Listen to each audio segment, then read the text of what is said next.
Why? It's a simple question with no simple answers. Why now? Why this? Why me?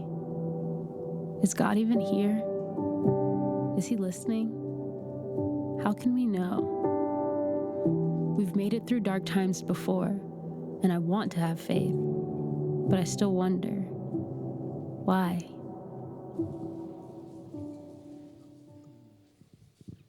Hey, welcome everyone. So great to see you here. I thought when it was snowing yesterday, I thought there's going to be about 20 people here. But you braved it. Well done. Thank you very much. If you're joining online, a special welcome to you as well. Really, really pleased that you're joining with us. You know, when I was younger, there were some things that I believed that I later found out wasn't actually true. Because I remember hearing this song. I don't know if you recognize this song. Are we able to have it? So if you're old, you'll probably remember this song. See, this song, Jerry Rafferty playing Baker Street, the saxophone kind of piece there. I remember hearing that it was this guy, Bob Holness, who played the saxophone on that record. And honestly, it was only about a few years ago that I found out that it was a complete hoax. I always thought, you know, give me a B, Bob. Well, that's what I remember growing up with doing this Blockbusters. And it was an NME kind of writer who just put out that fake news. And there are thousands of people who just believed it because he wrote it, and it's not true at all. Another fact, which I really thought it was a fact, it was this, that when you have McDonald's, when you have a McDonald's thick shake, the McDonald's put potato in to thicken it. Has anyone ever heard that? Yes. Thank you. Yes, that's right. There had to be some people. I just thought, well, maybe they do. And no, they don't. Of course they don't put potato in thick shake. Another thing which I grew up believing, but I've found not to be true, is this, is that all families are normal like my family. It's true. Honestly, I grew up believing that all families would just be like my family. I have come to discover that that is not true, and that actually my family are not normal. It's true. Family life for me actually has a very, very positive connotation to it. Being part of a family who really do love each other, who have valued and supported me throughout the whole of my life. I have loads of relatives living local. I come from a farming background, so when you have a farming background, people don't tend to move away. And so I grew up within a very safe, very secure, and a very loving environment where folks just got on within our family. You know, my mum and dad have been married, well, coming up in just a few months' time, for, I think it's 65 years. 65 years. And they have loved each other throughout those 65 years. My mum visits my dad in a home. He has Alzheimer's, but she visits him in a home every single day to give him his lunch. Because she just wants to be able to still do something to support him. They have been brilliant parents to myself and my brother and my sister. In fact, my brother and sister and I cannot think of a time where we've had a big fallout. We just get on and look forward to spending time with each other, even going back to when we were younger. Look, that's me and my sister. Okay, normally it's couples that go into those, I know, so it looks dodgy, but it's not. It was just brother and sister having a laugh, okay, going into one of those photo booths.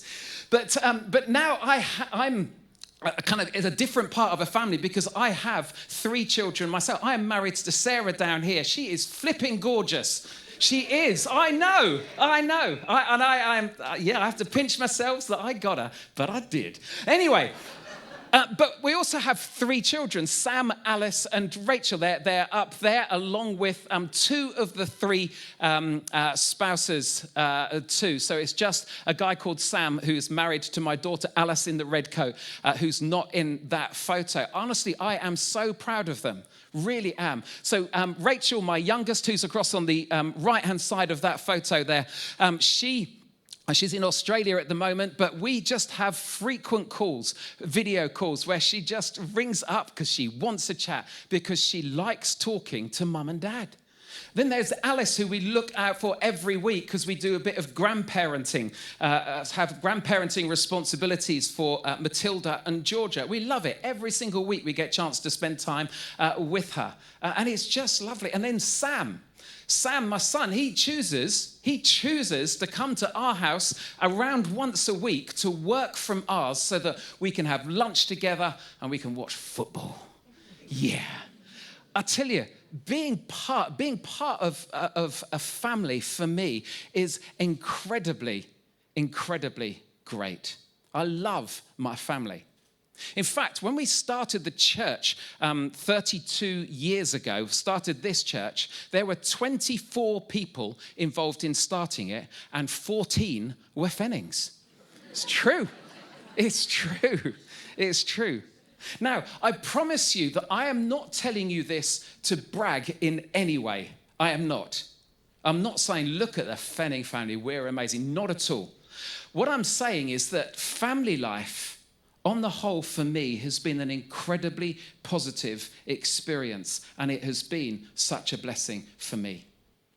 So for me, family has been a place of safety to be known and fully loved, not only by God, but by each other. I said that I thought all families were like my family, and I discovered that that's not the case. That actually, my family isn't normal.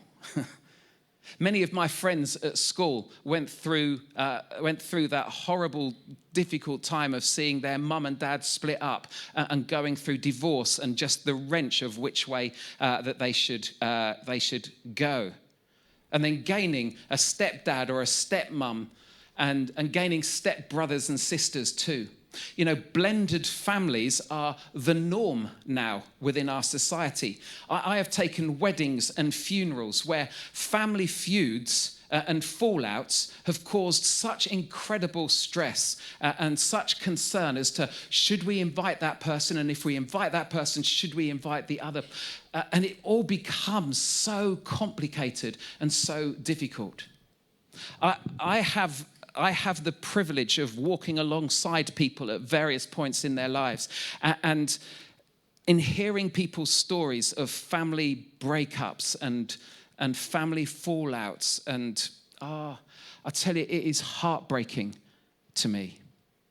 Family life has become so complicated for many, and it's definitely stopped being the safe place or an environment where we're built up and valued and respected. And I honestly believe this is true, that family life can bring the greatest joy and also the greatest pain. Why? Well, because we're created to be in families. And when it goes well, it is lovely, it's wonderful to spend time with our relatives, with our siblings, with our parents. Honestly, it can be so good. And it is one of the most joyful times for me when I would just see the family all gathered around a table as we're having a meal, and I glow inside. I really do. And when it breaks down, honestly, the hurt can go so incredibly deep. You know, when we get together as a family, I love to try and capture the moment with a photo. And I think lots of people try to do that, to try and get a photograph of the family, just to show something joyful and something good. And sometimes those family photos kind of display an image of family life that actually people don't really want to have. And so you have pictures like that. Yeah. Welcome to their family. What great parents. Yeah. Okay, then you get your children because you want them to be depicting something so joyful. Yeah. And then, of course, when you finally get the family all together and it's working well, and then someone has to photobomb as you can see. Now, I wonder I wonder how you view your family. Do you view them with love or fear or hostility or caution or joy? I guess it depends on which part of the family that we are considering or thinking about, whether it's a parent or a child, a sibling, a spouse, whether it's members of a blended family. And I think we all have a story to tell, don't we? We all have a story to tell of our own experience of family life.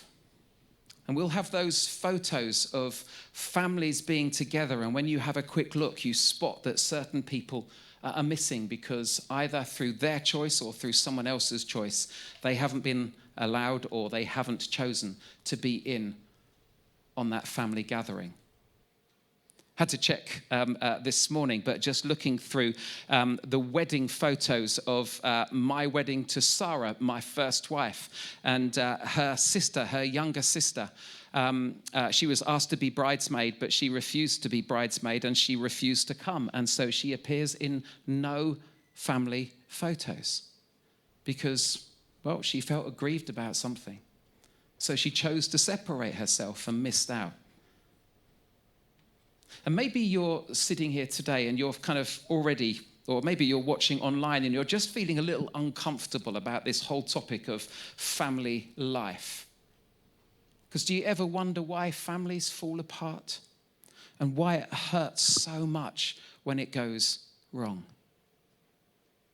You know, one thing is true, whether we're people of faith or not, I think one thing is true that each one of us is searching for, and it's this: that we are all looking for a place of safety to be fully known and fully loved, not only by God, but by each other. I recognize there's a huge danger in me sharing the positives about my family experience, because you might think, well, that's nothing like my family, and obviously I probably don't kind of fit into this kind of church then. You might look around and think, blimey, all of these families around have got it all together. And when I look at my family, it's chaotic and it's crazy. And, you know, half of the family don't talk to each other.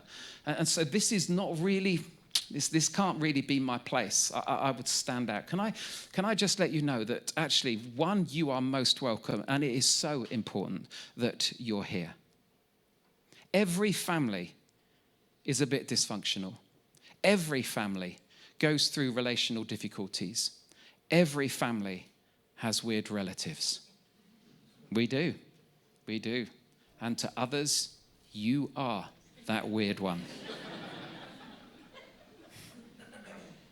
And do you know what? Jesus didn't come for the sorted. He didn't come for those who are doing fine. Jesus came for the broken. He came for the people who knew that things weren't as they should be. You know, Jesus had a meal with a guy called Matthew, who was a tax collector. And Matthew decided to invite all of his dysfunctional friends along to join them for the meal. And so they were busy eating, they were busy drinking away. And the religious leaders got to hear that Jesus was with these people.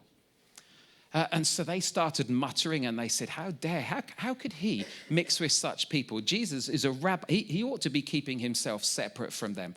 Separate from, as in one of the translations, it calls them of that scum. In other words, broken people. People whose lives are not sorted. And I love Jesus' response to them. It says this, that when Jesus heard this, when he heard about all of their complaining, he told them, healthy people don't need a doctor. Sick people do. And I haven't come to call those who think that they're righteous, but those who know that they're sinners, that they're broken, that life isn't all sorted for them. So if you're struggling with family relationships, and you've heard me talk about mine, and you're thinking, I don't fit, I promise you do, because I haven't told you everything about my family. You're not alone. Family life is so complicated. If you open up the Bible, which is a collection of 66 different books, it's not one book, it's 66 books. If you go to the very first book, it's a book called Genesis, and you come across the first family. There is Adam and Eve, and they have 2 sons and other children too, but they have 2 sons, Cain and Abel. And Cain and Abel have an argument. One gets very jealous of the other, and so Cain kills Abel. The very first family that we have recorded, and a murder takes place. There you go.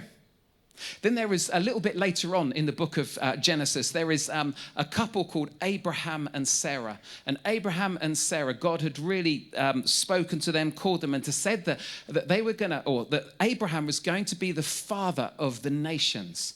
And so he and Sarah had tried to have children and had kind of got nowhere with it. She was barren, couldn't have children. And so Abraham decides that he needs to help God out. And so he gets the Egyptian maidservant of his wife and thinks, well, I'll sleep with her then. And so he does, and she produces a child. So at last he's got someone who will be able to take the family name forward. And then Sarah becomes pregnant, and she has a child. So Hagar's child is called Ishmael, and Sarah's child is called Isaac.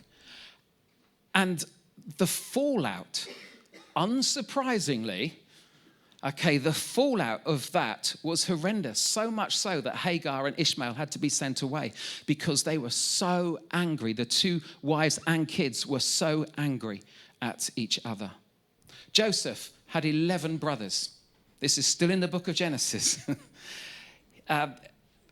Dad, Jacob, he was a right plonker. He was. I mean, he showed such favoritism to the 11th son, Joseph, that he bought him a really, really smart coat. Everyone knew that he was daddy's favorite. So, of course, what does that do within a family? Well, that sets up jealousy and anger and hatred. And so, of course, when they have an opportunity to try and get rid of their spoilt brat of a brother, they're going to kill him, but then they decide they won't kill him. They throw him into a pit, and then he's sold into slavery. So imagine 20 or so years later, when they suddenly discover that their brother is alive and he's standing in front of them. What a family mess that is.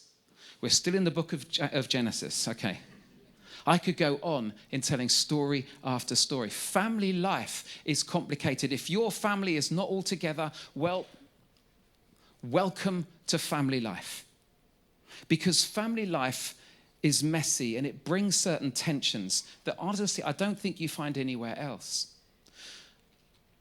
So if you're still thinking, with all that's going on in my family, I don't think I fit here. I don't think God's going to be that interested in me. Well, you do fit, and he is very interested. Let me just give you one more example. Jesus himself. You know, Jesus' mother, Mary, found herself pregnant, and she was very open about the fact that Joseph was not the father. And so the kind of the questions around that must have been absolutely massive. Joseph takes on the role of dad, but still questions over the family would have been there. So Jesus grew up with other siblings. He had Simon and Jude and James, 3 of his brothers, and none of his brothers believed who he really was. You know, when Jesus was waiting for his first opportunity to reveal to the world who he was pushed into it by mum. Anyone got a pushy mum? Yeah, she goes to a wedding, Jesus goes along too, and they run out of wine. And so she gets to hear about it, and she just says, oh, just do whatever he tells you. And he's saying, whoa, what's it got to do with me? He says, just do what he says. And Jesus, for his very first miracle, is not an amazing healing. It's turning water into wine. Now, many of you will think, that's a great one. Of course you will do. But he was pushed into it by his mum. Says this about Jesus with his brothers, which they obviously didn't always get on. Jesus' brothers said to him, one point, leave here and go to Judea, where your followers can see your miracles. There was some real sarcasm in their voice. They said, you can't become famous if you hide like this. If you do just such wonderful things, show yourself to the world. And then there's just this little sentence, for even his brothers didn't believe in him. Family is complicated. Jesus knows this. Jesus experienced this. But Jesus also knew this, that you and I, we are all looking for a place of safety to be fully known and fully loved, not only by God, but by each other. And whether we like it or not, we all play a part within family dynamics. Why? Well, it's because all of us bring stuff to the party. All of us do. We will bring our past hurts. We'll bring our experiences. We'll bring our disappointments. We'll bring our expectations. And all of those things affect our reactions and our responses to family relationships. And who we are and what we bring can either play a part in actually starting to see healing within families, or it can play a part of actually bringing hurt and hostility. One thing which you have to know, that you can't change others. And it's so easy, isn't it, to say, well, it's so-and-so. And we always put the blame on other people. We have no ability to change others. But we can be changed ourselves. And we can allow God to work in us on our actions, on our attitudes, on our words, how we speak to family members, how we contact family members. So do I take offense quickly? Do I stir up hostility to try and get people on my side so that they all agree with me? Does my way always have to be right? Is that what I'm fighting for, to be right? And when we harbor bitterness and unforgiveness, it reveals itself through the words and the actions that we demonstrate. Jesus said this. He said, a good person produces good things from the treasury of a good heart. And an evil person produces evil things from the treasury of an evil heart. And what you say flows from what is in your heart. So how is your heart? Are you anxious? Are you angry? Are you broken? Are you upset? Well, whatever it is, it's going to spill out in how we respond to other people, especially to our family and especially to those who are in close proximity to us. So maybe instead of blaming Auntie Brenda, who always causes trouble at family do's, or Uncle Stan, or whoever, they're weird names I've chosen there. They're not written down, I've just made them up.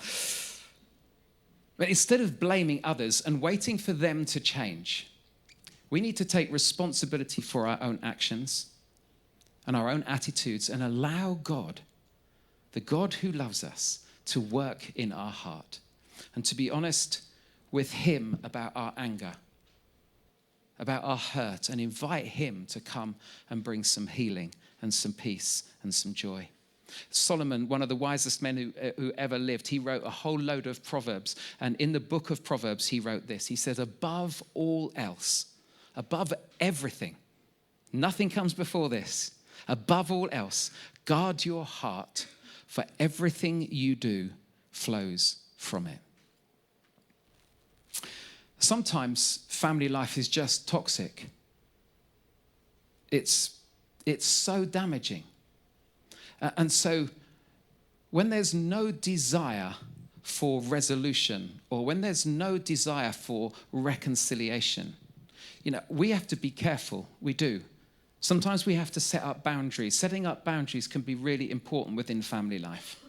And maybe getting too involved will actually only damage you. So I want to free you all right, this morning, I want to free you with a verse that a man called Paul wrote to a bunch of Christians in a city called Rome. He wrote this, and take hold of this. I think this is really, really crucial when it comes to family relationships. He says, do not repay anyone evil for evil. All right, so he's writing to Christians here. So if you're not a Christian, you don't have to do this. You don't. But if you are, he is instructing those who say that they follow Jesus. He's saying you don't respond in the same way back.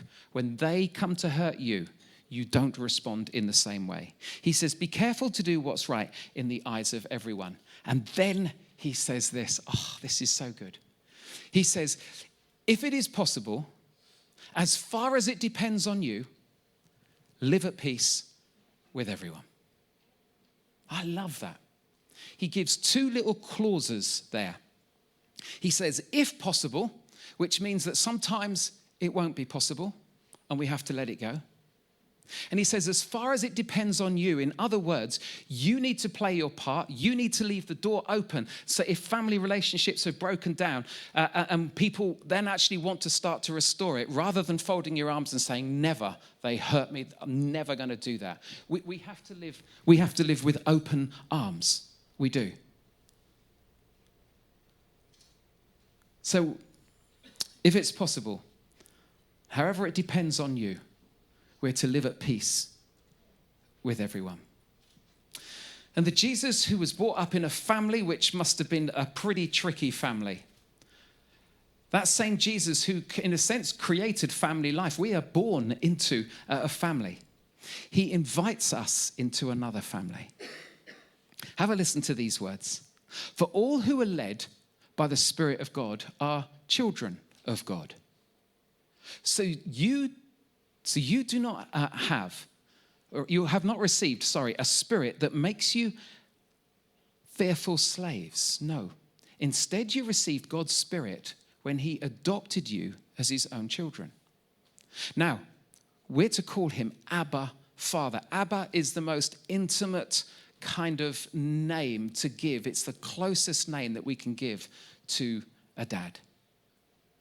We call him Abba, Father. For his Spirit joins with to affirm that we are God's children. There's a number of you here who have chosen the route of adoption. And I am so proud of every one of you. For some of that, that's couples. For some of that, that's individuals.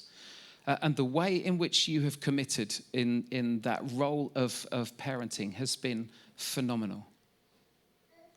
And when we read the word adoption, we think of what adoption is today. But of course, when these words were written, adoption actually meant something a little bit different. You know, in ancient Jewish culture, well, there was no process for adoption. Because if someone died, if a man died, then the brother of that man would then take on the responsibility of that household. So adoption was never needed. But in the Roman world, adoption had a very, very powerful meaning. That when a child was born biologically, the parents had the option of disowning that child. If the child wasn't wanted, if it had a defect, the parent could just disown it. The relationship, therefore, wasn't necessarily a permanent relationship. If a child or a young adult disgraced the family, they could be discarded and disowned. But not so if a child or adult, and this is really interesting, this is not just about children, this is about adults too. If an adult was adopted in Rome, adopting meant this. It meant that the child or the adult was freely chosen by the parent. In other words, they were desired by the parent. They would see someone who, and they would say, this person would benefit our family so much and would be able to move us forward. And so to be chosen for adoption was an incredible privilege. And that child would be a permanent part of the family. They couldn't be disowned. They couldn't be thrown out of the family. Parents couldn't disown once they had adopted. And the adopted child received a new identity. All their prior commitments, if they were an adult and they'd got into debt, all of their debts were erased. And they were given new rights, new responsibilities. And in ancient Rome, the concept of inheritance was part of life. It's not wait until your parents die and then you inherit. No, as soon as you're adopted, you inherit everything that the family have. And so being adopted made someone an heir to their father and joint shareholders of all the possessions. So when Paul writes these words about us being adopted into a family, do you see what that means? It means that God invites you into a relationship. Why? Because he desires you. He loves you. He sees the potential in you. And he longs for you. And so he calls to adopt us into his family. So we get a new family name, a new future, new responsibilities, and new purpose.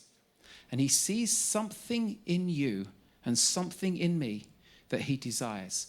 And he sees past our failures, past our mess ups, our bad decisions, and he invites us to live as adopted children. The past forgotten, dealt with by Jesus, and we become co-heirs with him. God invites every single one of you. Every single one of you. The flip side of becoming part of God's family is that we get each other as well. We do. We become family. Now, just like normal blood family, family can hurt, of course. But we want to create a space of safety, even here amongst us as a church, where you and I can find healing, where we can be fully known and fully loved, not only by God, but by each other. I am always amazed at the depth of relationship, the level of vulnerability, and the sense of family that's built whenever we run the 11 weeks of Alpha. We're into week 3 or 4 with a group at the moment. It is so powerful and it is so humbling. And what are we trying to do? Well, we're trying to create, in a sense, a family, a safe place where people can be known. They haven't got to hide. People can be known and loved. Not just by God, but by each other. Have you heard of that phrase, blood is thicker than water? Yeah, have you heard of that one? Yeah. I always thought that meant that blood ties as family is stronger than any other relationship. Yeah, is that what, did any of you think that? Yeah, that's right. Honestly, that's what I thought that it was. Found out that that wasn't true either. It actually means the opposite. This is what blood is thicker than water. The actual quote is this, that the blood of the covenant is actually thicker than the water of the womb. In other words, bonds formed through shared experience and commitments can be stronger than family ties. Someone has made a blood covenant with you. That Christ's body was broken and his blood was shed on the cross so that our past, our sin could be dealt with and that we can come into a relationship with him as adopted children of God. Sometimes we think that when Jesus died on the cross, he died to forgive us, and he did. But that wasn't the end. That's a means to an end. He died to forgive us so that the barrier is removed and that we can have a relationship with him. That's why Jesus died. Not just for forgiveness, but for reconciliation. And I tell you, as an adopted child of God, It is the strongest, safest, and most secure relationship we can ever experience. And he places us in a family, the family of God, a family where we can share one another's pain and stand with each other and share the resources to help others who are hurting alongside us. And listen, I don't know where you're at with God today. I don't know where you're at with your family situation. But I wonder whether today, if you're facing something difficult in your family, I wonder whether you would allow us to, in a sense, be family to you and to stand with you and to pray for you today. And maybe for some of us, we recognize the brokenness inside of us. And so we recognize that at times we don't help a family situation. Sometimes through our responses, we perpetuate some stuff which isn't very good. And we recognize that brokenness, that hurt, that character trait that really needs to be worked on. Well, if so, then why not pray, God, please, I want to be a person that brings healing, not hurt. I don't want to perpetuate the bad stuff in our family. I actually want to see that turned around. Would you help me to deal with my stuff and to be part of the helping of bringing transformation to my family relationships? Let me just read those words again that I read just earlier. For all who are led by the Spirit of God, in other words, all of us who have the Holy Spirit, we're children of God. So you haven't received a spirit that makes us fearful slaves. Instead, you received God's Spirit when he adopted you as his own children. And we call him now Abba, Father, for his Spirit joins with our spirit to affirm that we are God's children. So what's your response today? Would you trust someone around you?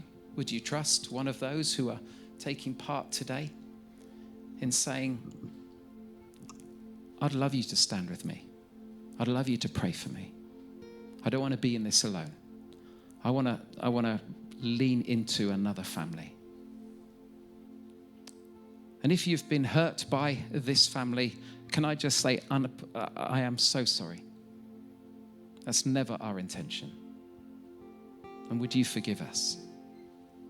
Because we want to be a church family, a family that isn't judgmental, that doesn't look down on others, but a family that embraces. Let me pray.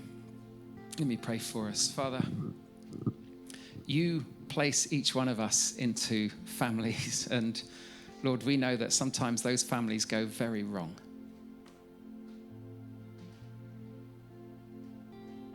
So Lord, would you help us to deal with the hurt that we might have experienced? Would you help us to deal with the anger that still rises up when certain family names are mentioned? And Lord, would you do your work in us? Would you do your work in me? Knowing that I can't change others, but I can allow you to change me. And where I need to say sorry, would you help me to do that? Where I need to reach out, would you help me to do that? When I just need to keep the door open, would you help me to do that? But I thank you that you call us into a different family too. The family of God. Thank you that you want to adopt us. Lord, for anyone here who doesn't yet know you, Lord, I pray that they would come to understand today how much you love them, how much you desire for them to know you and be in relationship with you. So Lord, I pray that off the back of today, that there won't be a feeling of gloom. I pray that there would be feelings of hope.